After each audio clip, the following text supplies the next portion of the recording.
Chapter 9. Persistence. The sustained effort necessary to induce faith. The eighth step toward riches.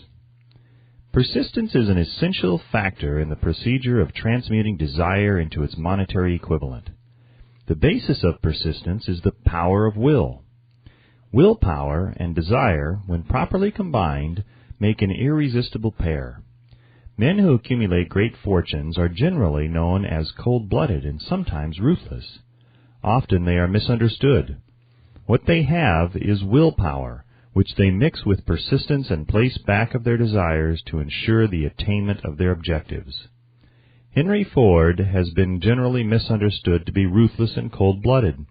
This misconception grew out of Ford's habit of following through in all of his plans with persistence. The majority of people are ready to throw their aims and purposes overboard and give up at the first sign of opposition or misfortune. A few carry on despite all opposition until they attain their goal. These few are the Fords, Carnegies, Rockefellers, and Edisons. There may be no heroic connotation to the word persistence, but the quality is to the character of man what carbon is to steel. The building of a fortune generally involves the application of the entire 13 factors of this philosophy. These principles must be understood. They must be applied with persistence by all who accumulate money. If you are following this book with the intention of applying the knowledge it conveys, your first test as to your persistence will come when you begin to follow the 6 steps described in the second chapter. Unless you are one of the 2 out of every 100 who already have a definite goal at which you are aiming, and a definite plan for its attainment, you may read the instructions and then pass on with your daily routine and never comply with those instructions. The author is checking you up at this point because lack of persistence is one of the major causes of failure. Moreover, experience with thousands of people has proved that lack of persistence is a weakness common to the majority of men. It is a weakness which may be overcome by effort. The ease with which lack of persistence may be conquered will depend entirely upon the intensity of one's desire. The starting point of all achievement is desire. Keep this constantly in mind. Weak desires bring weak results, just as a small amount of fire makes a small amount of heat. If you find yourself lacking in persistence, this weakness may be remedied by building a stronger fire under your desires. Continue to read through to the end, then go back to Chapter 2 and start immediately to carry out the instructions given in connection with the 6 steps. The eagerness with which you follow these instructions will indicate clearly how much or how little you really desire to accumulate money. If you find that you are indifferent, you may be sure that you have not yet acquired the money consciousness which you must possess before you can be sure of accumulating a fortune. Fortunes gravitate to men whose minds have been prepared to attract them, just as surely as water gravitates to the ocean. In this book may be found all the stimuli necessary to attune any normal mind to the vibrations which will attract the object of one's desires. If you find you are weak in persistence, center your attention upon the instructions contained in the chapter on power. Surround yourself with a mastermind group, and through the cooperative efforts of the members of this group, you can develop persistence. You will find additional instructions for development of persistence in the chapters on autosuggestion in the subconscious mind. Follow the instructions outlined in these chapters until your habit nature hands over to your subconscious mind a clear picture of the object of your desire. From that point on, you will not be handicapped by lack of persistence. Your subconscious mind works continuously while you are awake and while you are asleep. Spasmodic or occasional effort to apply the rules will be of no value to you. To get results, you must apply all of the rules until their application becomes a fixed habit with you. In no other way can you develop the necessary money consciousness. Poverty is attracted to the one whose mind is favorable to it, as money is attracted to him whose mind has been deliberately prepared to attract it, and through the same laws. Poverty consciousness will voluntarily seize the mind which is not occupied with the money consciousness. A poverty consciousness develops without conscious application of habits favorable to it. The money consciousness must be created to order, unless one is born with such a consciousness. Catch the full significance of the statements in the preceding paragraph, and you will understand the importance of persistence in the accumulation of a fortune. Without persistence, you will be defeated, even before you start. With persistence, you will win. If you have ever experienced a nightmare, you will realize the value of persistence. You are lying in bed, half awake, with a feeling that you are about to smother. You are unable to turn over or to move a muscle. You realize that you must begin to regain control over your muscles. Through persistent effort of willpower, you finally manage to move the fingers of one hand. By continuing to move your fingers, you extend your control to the muscles of one arm until you can lift it. Then you gain control of the other arm in the same manner. You finally gain control over the muscles of one leg and then extend it to the other leg. Then, with one supreme effort of will, you regain complete control over your muscular system and snap out of your nightmare. The trick has been turned step by step. You may find it necessary to snap out of your mental inertia through a similar procedure, moving slowly at first and then increasing your speed until you gain complete control over your will. Be persistent, no matter how slowly you may at first have to move. With persistence will come success. If you select your mastermind group with care, you will have in it at least one person who will aid you in the development of persistence. Some men who have accumulated great fortunes did so because of necessity. They developed the habit of persistence because they were so closely driven by circumstances that they had to become persistent. There is no substitute for persistence. It cannot be supplanted by any other quality. Remember this, and it will hearten you in the beginning when the going may seem difficult and slow. Those who have cultivated the habit of persistence seem to enjoy insurance against failure. No matter how many times they are defeated, they finally arrive up toward the top of the ladder. Sometimes it appears that there is a hidden guide whose duty is to test men through all sorts of discouraging experiences. Those who pick themselves up after defeat and keep on trying arrive, and the world cries, "Bravo! I knew you could do it." The hidden guide lets no one enjoy great achievement without passing the persistence test. Those who can't take it simply do not make the grade. Those who can take it are bountifully rewarded for their persistence. They receive as their compensation whatever goal they are pursuing. That is not all. They receive something infinitely more important than material compensation, the knowledge that every failure brings with it the seed of an equivalent advantage. There are exceptions to this rule. A few people know from experience the soundness of persistence. They are the ones who have not accepted defeat as being anything more than temporary. They are the ones whose desires are so persistently applied that defeat is finally changed into victory. We who stand on the sidelines of life see the overwhelmingly large number who go down in defeat, never to rise again. We see the few who take the punishment of defeat as an urge to greater effort. These, fortunately, never learn to accept life's reverse gear. But what we do not see, what most of us never suspect of existing, is the silent but irresistible power which comes to the rescue of those who fight on in the face of discouragement.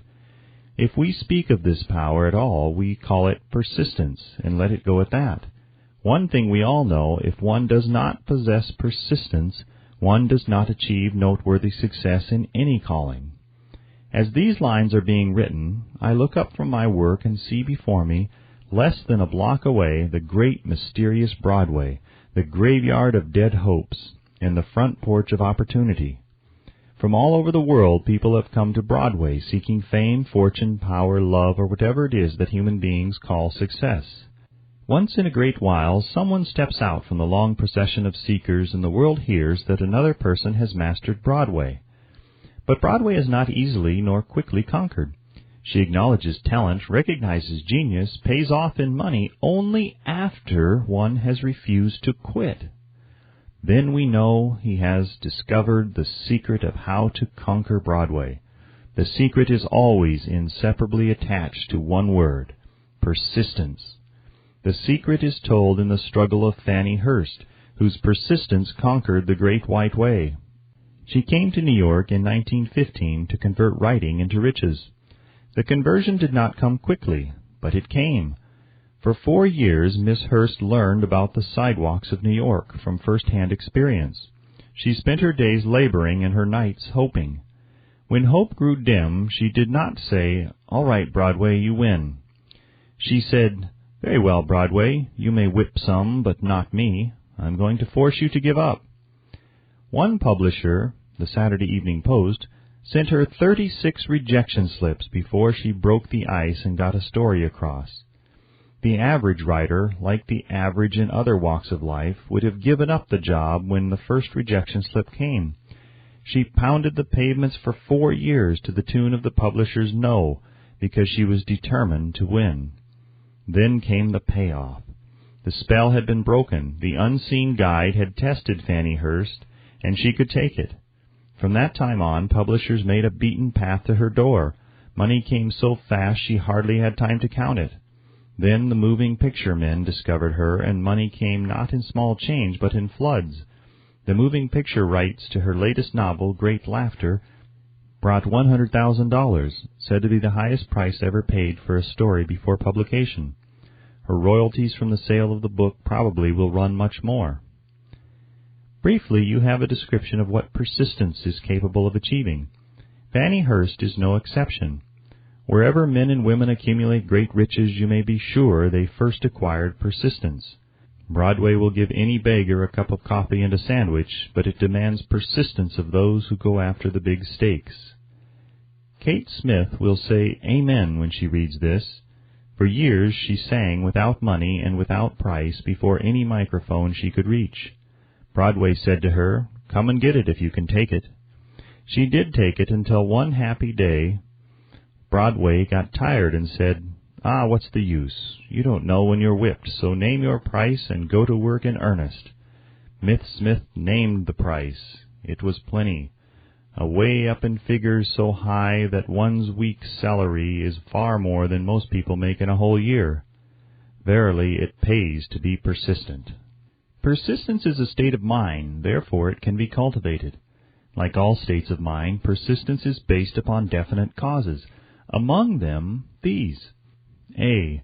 Definiteness of purpose. Knowing what one wants is the first and perhaps the most important step toward the development of persistence. A strong motive forces one to surmount many difficulties. B. Desire. It is comparatively easy to acquire and to maintain persistence in pursuing the object of intense desire. C. Self-Reliance. Belief in one's ability to carry out a plan encourages one to follow the plan through with persistence. Self-reliance can be developed through the principle described in the chapter on autosuggestion. D. Definiteness of plans. Organized plans, even though they may be weak and entirely impractical, encourage persistence. E. Accurate knowledge. Knowing that one's plans are sound, based upon experience or observation, encourages persistence. Guessing instead of knowing destroys persistence. F. Cooperation. Sympathy, understanding, and harmonious cooperation with others tend to develop persistence. G. Willpower. The habit of concentrating one's thoughts upon the building of plans for the attainment of a definite purpose leads to persistence. H. Habit. Persistence is the direct result of habit. The mind absorbs and becomes a part of the daily experiences upon which it feeds. Fear, the worst of all enemies, can be effectively cured by forced repetition of acts of courage. Everyone who has seen active service in war knows this. Before leaving the subject of persistence, take inventory of yourself and determine in what particular, if any, you are lacking in this essential quality. Measure yourself courageously, point by point, and see how many of the 8 factors of persistence you lack. The analysis may lead to discoveries that will give you a new grip on yourself. Symptoms of lack of persistence. Here you will find the real enemies which stand between you and noteworthy achievement. Here you will find not only the symptoms indicating weakness of persistence, but also the deeply seated subconscious causes of this weakness. Study the list carefully and face yourself squarely if you really wish to know who you are and what you are capable of doing. These are the weaknesses which must be mastered by all who accumulate riches. 1. failure to recognize and to clearly define exactly what one wants. 2. Procrastination with or without cause, usually backed up with a formidable array of alibis and excuses. 3. Lack of interest in acquiring specialized knowledge. 4. Indecision, the habit of passing the buck on all occasions instead of facing issues squarely, also backed by alibis. 5. The habit of relying upon alibis instead of creating definite plans for the solution of problems. 6. Self-satisfaction. There is but little remedy for this affliction, and no hope for those who suffer from it. 7. Indifference, usually reflected in one's readiness to compromise on all occasions rather than meet opposition and fight it. 8. The habit of blaming others for one's mistakes and accepting unfavorable circumstances as being unavoidable. 9. Weakness of desire, due to neglect in the choice of motives that impel action. 10. Willingness, even eagerness, to quit at the first sign of defeat, based upon one or more of the 6 basic fears. 11. Lack of organized plans placed in writing where they may be analyzed. 12. The habit of neglecting to move on ideas or to grasp opportunity when it presents itself. 13. Wishing instead of willing. 14. The habit of compromising with poverty instead of aiming at riches. General absence of ambition to be, to do, and to own. 15.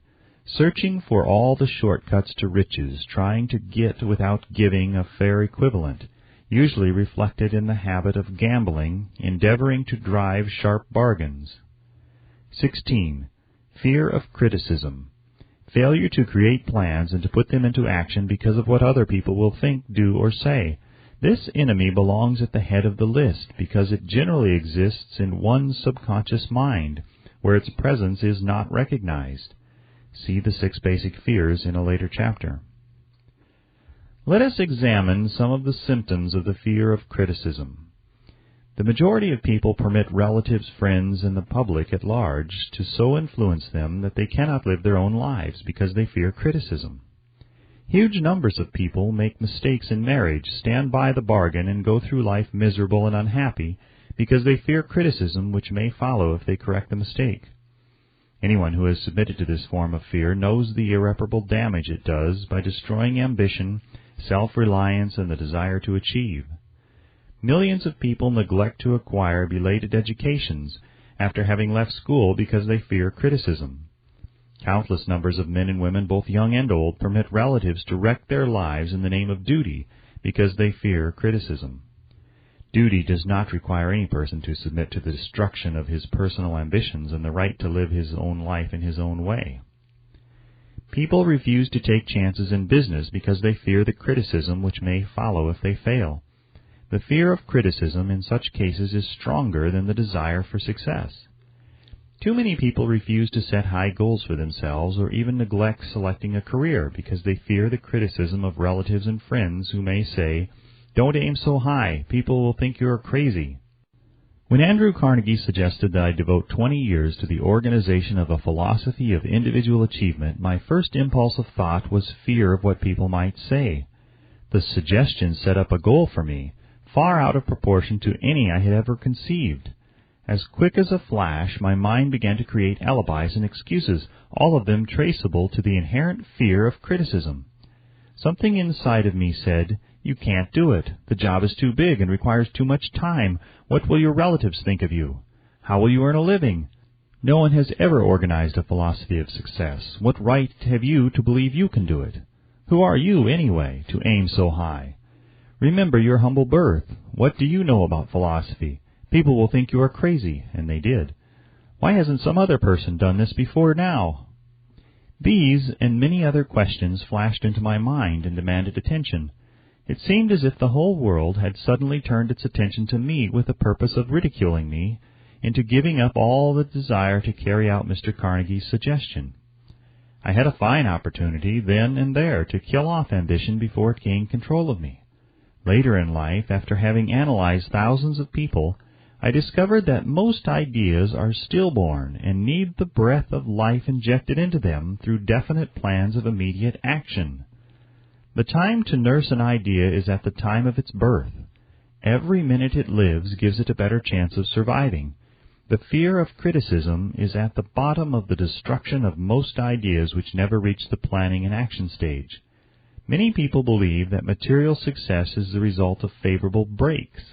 There is an element of ground for that belief, but those depending entirely upon luck are nearly always disappointed, because they overlook another important factor which must be present before one can be sure of success. It is the knowledge with which favorable breaks can be made to order. During the Depression, W.C. Fields, the comedian, lost all his money and found himself without income, without a job and his means of earning a living. Vaudeville no longer existed. Moreover, he was past 60 when many men considered themselves old. He was so eager to stage a comeback that he offered to work without pay in a new field, movies. In addition to his other troubles, he fell and injured his neck. To many, that would have been the place to give up and quit. But Fields was persistent. He knew that if he carried on, he would get the breaks sooner or later, and he did get them, but not by chance. Marie Dressler found herself down and out with her money gone with no job when she was about 60. She, too, went after the breaks and got them. Her persistence brought an astounding triumph late in life, long beyond the age when most men and women are done with ambition to achieve. Eddie Cantor lost his money in the 1929 stock crash, but he still had his persistence and his courage. With these, plus 2 prominent eyes, he exploited himself back into an income of $10,000 a week. Verily, if one has persistence, one can get along very well without many other qualities. The only break anyone can afford to rely upon is a self-made break. These come through the application of persistence. The starting point is definiteness of purpose. Examine the first 100 people you meet. Ask them what they want most in life, and 98 of them will not be able to tell you. If you press them for an answer, some will say security, many will say money, a few will say happiness, others will say fame and power, and still others will say social recognition, ease in living, ability to sing, dance, or write. But none of them will be able to define these terms or give the slightest indication of a plan by which they hope to attain these vaguely expressed wishes. Riches do not respond to wishes. They respond only to definite plans backed by definite desires through constant persistence. How to develop persistence? There are 4 simple steps which lead to the habit of persistence. They call for no great amount of intelligence, no particular amount of education, and but little time or effort. The necessary steps are: 1. A definite purpose backed by burning desire for its fulfillment. 2. A definite plan expressed in continuous action. 3. A mind closed tightly against all negative and discouraging influences, including negative suggestions of relatives, friends, and acquaintances. 4. A friendly alliance with one or more persons who will encourage one to follow through with both plan and purpose. These 4 steps are essential for success in all walks of life. The entire purpose of the 13 principles of this philosophy is to enable one to take these 4 steps as a matter of habit. These are the steps by which one may control one's economic destiny. They are the steps that lead to freedom and independence of thought. They are the steps that lead to riches in small or great quantities. They lead the way to power, fame, and worldly recognition. They are the 4 steps which guarantee favorable breaks. They are the steps that convert dreams into physical realities. They lead also to the mastery of fear, discouragement, indifference. There is a magnificent reward for all who learn to take these 4 steps. It is the privilege of writing one's own ticket and of making life yield whatever price is asked. I have no way of knowing the facts, but I venture to conjecture that Mrs. Wallace Simpson's great love for a man was not accidental, nor the result of favorable breaks alone. There was a burning desire and careful searching at every step of the way. Her first duty was to love. What is the greatest thing on earth? The Master called it love, not man-made rules, criticism, bitterness, slander, or political marriages, but love. She knew what she wanted, not after she met the Prince of Wales, but long before that. Twice when she had failed to find it, she had the courage to continue her search. To thine own self be true, and it must follow, as the night the day, thou canst not then be false to any man. Her rise from obscurity was of the slow, progressive, persistent order, but it was sure.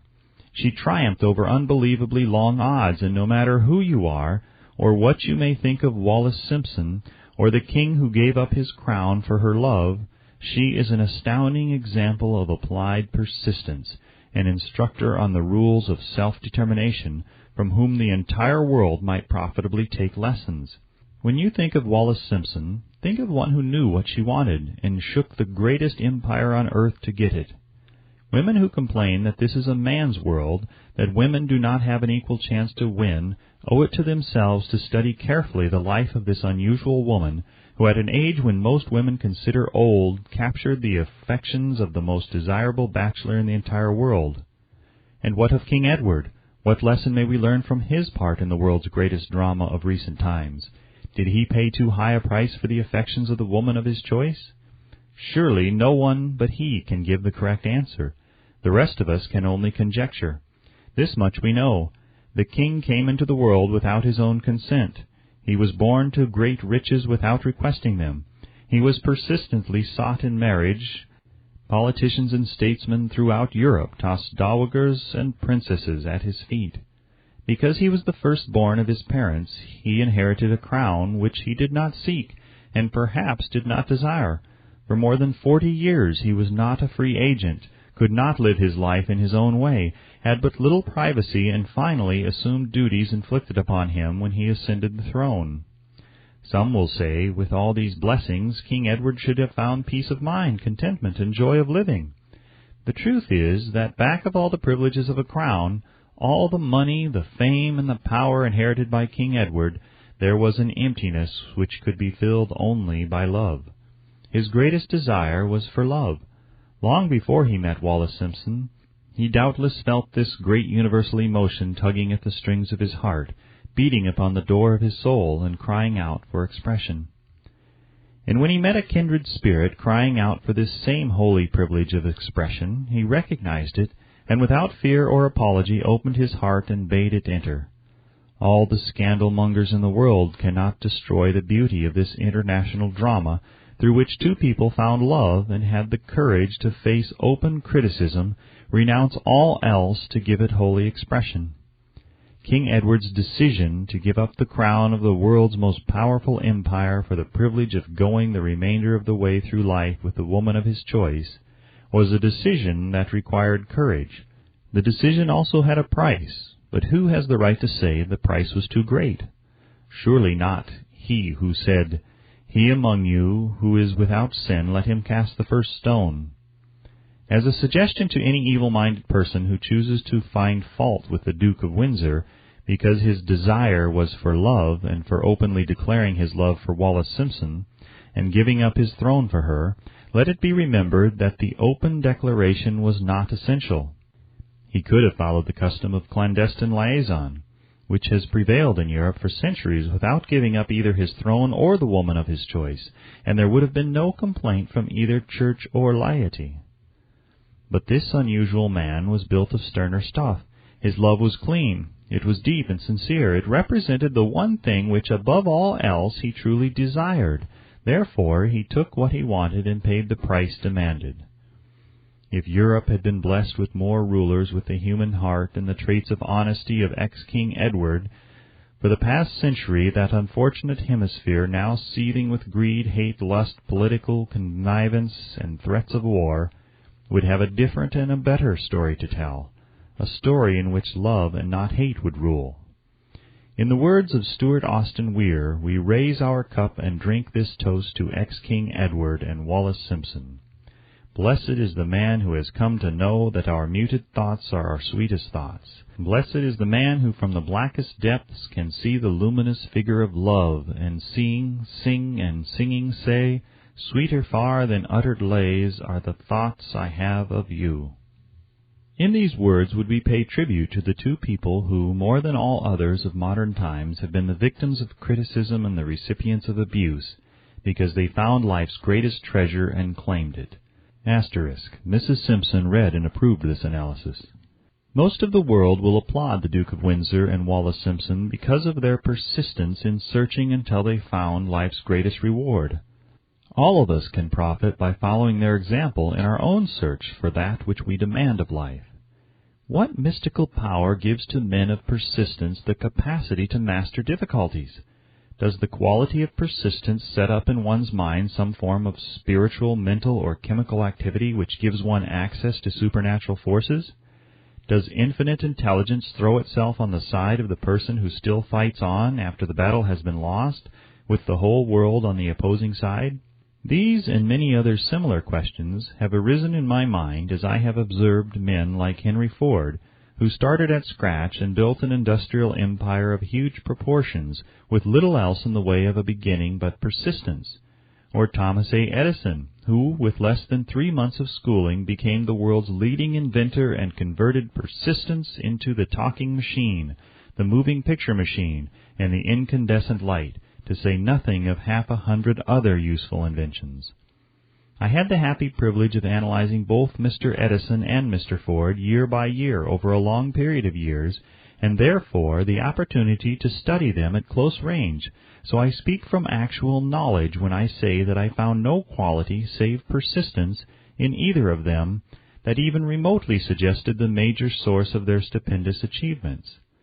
As one makes an impartial study of the prophets, philosophers, miracle men, and religious leaders of the past, one is drawn to the inevitable conclusion that persistence, concentration of effort, and definiteness of purpose were the major sources of their achievements. Consider, for example, the strange and fascinating story of Muhammad. Analyze his life, compare him with men of achievement in this modern age of industry and finance, and observe how they have one outstanding trait in common: persistence. If you are keenly interested in studying the strange power which gives potency to persistence, read a biography of Muhammad, especially the one by Asad Bai. This brief review of that book by Thomas Segru in the Herald Tribune will provide a preview of the rare treat in store for those who take the time to read the entire story of one of the most astounding examples of the power of persistence known to civilization. The Last Great Prophet, reviewed by Thomas Segru. Muhammad was a prophet, but he never performed a miracle. He was not a mystic, he had no formal schooling, he did not begin his mission until he was 40. When he announced that he was the messenger of God, bringing the word of the true religion, he was ridiculed and labeled a lunatic. Children tripped him, and women threw filth upon him. He was banished from his native city, Mecca, and his followers were stripped of their worldly goods and sent into the desert after him. When he had been preaching 10 years, he had nothing to show for it but banishment, poverty, and ridicule. Yet before another 10 years had passed, he was dictator of all Arabia, ruler of Mecca, and the head of a new world religion which was to sweep to the Danube and the Pyrenees before exhausting the impetus he gave it. That impetus was threefold: the power of words, the efficacy of prayer, and man's kinship with God. His career never made sense. Muhammad was born to impoverished members of a leading family of Mecca.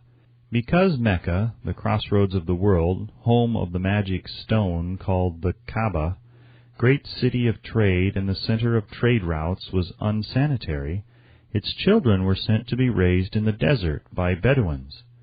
Muhammad was thus nurtured, drawing strength and health from the milk of nomad, vicarious mothers. He tended sheep and soon hired out to a rich widow as leader of her caravans. He traveled to all parts of the Eastern world, talked with many men of diverse beliefs, and observed the decline of Christianity into warring sects. When he was 28, Kajia, the widow, looked upon him with favor and married him. Her father would have objected to such a marriage, so she got him drunk and held him up while he gave the paternal blessing. For the next 12 years, Muhammad lived as a rich and respected and very shrewd trader. Then he took to wandering in the desert, and one day he returned with the first verse of the Koran and told Kajia that the archangel Gabriel had appeared to him and said that he was to be the messenger of God. The Koran, the revealed word of God, was the closest thing to a miracle in Muhammad's life. He had not been a poet, he had no gift of words. Yet the verses of the Koran, as he received them and recited them to the faithful, were better than any verses which the professional poets of the tribes could produce. This, to the Arabs, was a miracle. To them, the gift of words was the greatest gift. The poet was all-powerful. In addition, the Quran said that all men were equal before God, that the world should be a democratic state. Islam. It was this political heresy, plus Muhammad's desire to destroy all the 360 idols in the courtyard of the Kaaba, which brought about his banishment. The idols brought the desert tribes to Mecca, and that meant trade. So the businessmen of Mecca, the capitalists of which he had been one, set upon Muhammad. Then he retreated to the desert and demanded sovereignty over the world. The rise of Islam began. Out of the desert came a flame which would not be extinguished, a democratic army fighting as a unit and prepared to die without wincing. Muhammad had invited the Jews and Christians to join him, for he was not building a new religion. He was calling all who believed in one God to join in a single faith. If the Jews and Christians had accepted his invitation, Islam would have conquered the world. They didn't. They would not even accept Muhammad's invitation of humane warfare. When the armies of the Prophet entered Jerusalem, not a single person was killed because of his faith. When the Crusaders entered the city centuries later, not a Muslim man, woman, or child was spared. But the Christians did accept one Muslim idea, the place of learning, the university.